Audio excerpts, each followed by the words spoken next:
मित्रों नमस्कार। आज हम एक नई सीरीज लेकर आपके सामने प्रस्तुत हुए हैं, जिसका विषय है हिंदी उपन्यासों का विकास। हिंदी उपन्यासों के उद्भव और विकास के संबंध में सम्यक धारणाएं बनाने के लिए प्रारंभ से आज तक के विकास को 3 कालखंडों में विभाजित करके देखना उचित होगा। प्रेमचंद्र पूर्व हिंदी उपन्यास, प्रेमचंद्र युगीन हिंदी उपन्यास तथा प्रेमचंद्रोत्तर हिंदी उपन्यास। चलिए हम आगे जानने की कोशिश करते हैं प्रेमचंद्र पूर्व हिंदी उपन्यास को। सबसे पहले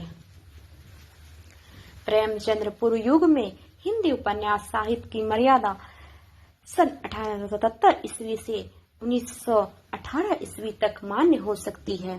सन 1877 ईस्वी में पंडित सरदाराम फुलोरी ने भाग्यवती नामक सामाजिक उपन्यास लिखा था, जिसकी बड़ी प्रशंसा हुई थी। यह अंग्रेजी ढंग का मौलिक उपन्यास चाहे न हो, किंतु विषय वस्तु की नवीनता की दृष्टि से इसे हिंदी का प्रथम आधुनिक उपन्यास अवश्य कहा जा सकता है।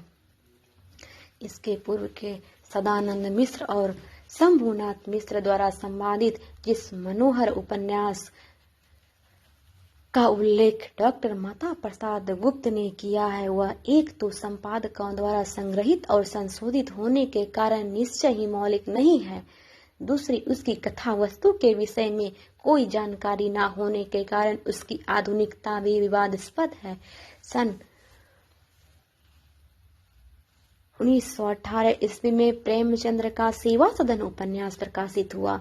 यह हिंदी उपन्यास के विकास क्रम में निश्चित रूप से नए युग के सूत्रपात का द्योतक है। अतः हिंदी प्रेमचंद्र युग के अंतर्गत सन 1877 ईस्वी से 1918 ईस्वी तक प्रकाशित उपन्यासों का अध्ययन ही समीचीन होगा। हिंदी में उपन्यास रचना की प्रेरणा बांग्ला साहित्य से प्राप्त हुई।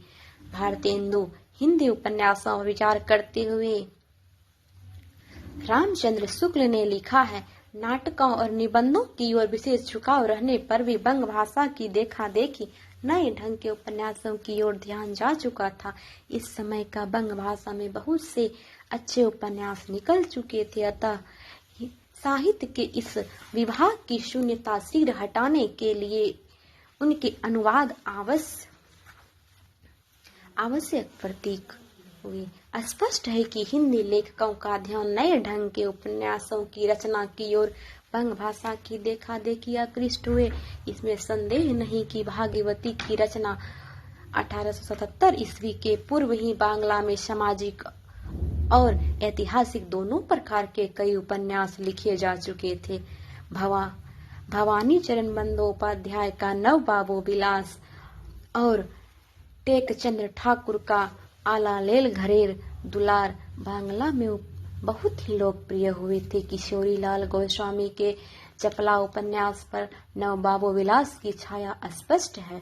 ऐतिहासिक उपन्यास के क्षेत्र में बांग्ला में बंकिम बाबू को आशातीत सफलता प्राप्त हुई थी। उसके 3 उपन्यास दुर्गेश नंदिनी, मृणमालिनी, युगलांगुरिया। किशोरीलाल गोस्वामी के ऐतिहासिक उपन्यास पर बंकिम बाबू का प्रभाव स्पष्ट लक्षित होता है। बांग्ला उपन्यासकारों को भी उपन्यास रचना की प्रेरणा अंग्रेजी साहित्य से प्राप्त हुई थी। आलालेल घरेर दुलार की रचना हेनरी फील्डिंग के टॉम जोन्स के आदर्श पर हुई थी। स्वयं बंकिम बाबू अंग्रेजी के 2 प्रसिद्ध ऐतिहासिक उपन्यासकारों स्कॉट और टेलर से प्रभावित हुए थे। इस प्रकार हिंदी कथाकारों को उपन्यास रचना की प्रेरणा प्रकाशता बांग्ला और अप्रत्यक्ष रूप से अंग्रेजी से प्राप्त हुई थी। परीक्षा गुरु पर तो सीधे अंग्रेजी का प्रभाव स्वीकार किया गया है। इसके अतिरिक्त यदि प्रारंभिक उपन्यासों पर ध्यान दिया जाए तो उसमें बीज रूप से भारत का प्राचीन कथा साहित्य भी प्रेरक तत्व के रूप में कार्य करता हुआ लक्षित होता है। किशोरीलाल गोस्वामी के प्रसिद्ध उपन्यास पुनर्जन्म और सौतियादाह में सुशीला और सुंदरी का चरित्र वासवदत्ता और रत्नावली के आदर्श पर ढाला गया है। पंडित देवी प्रसाद शर्मा उपाध्याय के सुंदर सरोजिनी उपन्यास की कहानी मध्ययुगीन प्रेमाख्यानों के आदर्श पर रची गई है और इसमें नायक नायिका के बीच प्रेमोदय का आधार स्वप्न दर्शन माना गया है। ठाकुर जगमोहन सिंह का श्यामा स्वप्न संस्कृत कथा के आदर्श पर रची गई एक प्रेम कहानी है। वस्तुतः प्रारंभिक हिंदी लेखकों का कथा रचना संस्कार अंग्रेजी नॉवेल बांग्ला उपन्यास के साथ ही संस्कृत की कथा आख्यानिक तथा हिंदी की मध्ययुगीन प्रेम कहानियों के सम्मिलित प्रभाव से निर्मित हुआ है। यह अवश्य है कि क्रमशः हिंदी उपन्यास प्राचीन संस्कारों से मुक्त होता गया। अब वह पूर्णतः अंग्रेजी का नॉवेल हो गया। आज प्राचीन गद्य काव्य की कोई विधा इसे अपने भीतर समेट नहीं सकती। प्रेमचंद्र पूर्व युग के प्रमुख उपन्यासकार श्री किशोरीलाल गोस्वामी ने अपने उपन्यासों को सामाजिक, ऐतिहासिक और घटनात्मक इन 3 वर्गों में रखा है। उनके द्वारा किए गए धार्मिक और गृहस्थ आदि भेद सामाजिक के अंतर्गत ही आ जाते हैं। बांग्ला के प्रारंभिक उपन्यासों का वर्गीकरण भी लगभग इसी आधार पर किया गया है। वस्तुतः प्रेमचंद्र पूर्व युग में हमारी हिंदी साहित्य चेतना 2 प्रमुख प्रवृत्तियों से परिचालित थी। एक प्रवृत्ति मनोरंजन की थी, दूसरी सामाजिक जागरण की। अय्यारी तिलस्मी जासूसी एवं चित्र विचित्र रहस्यमय वासना प्रखर प्रणय चित्रों से युक्त दोनों ही प्रकार के उपन्यास मनोरंजन की प्रवृत्ति से परिचालित थे। शुद्ध ऐतिहासिक उपन्यास जिसमें औपचारिक शैली में साहित्य के सत्य का अनुसंधान और प्रकाशन लक्ष्य हुआ, इस युग में बहुत कम लिखे गए हैं।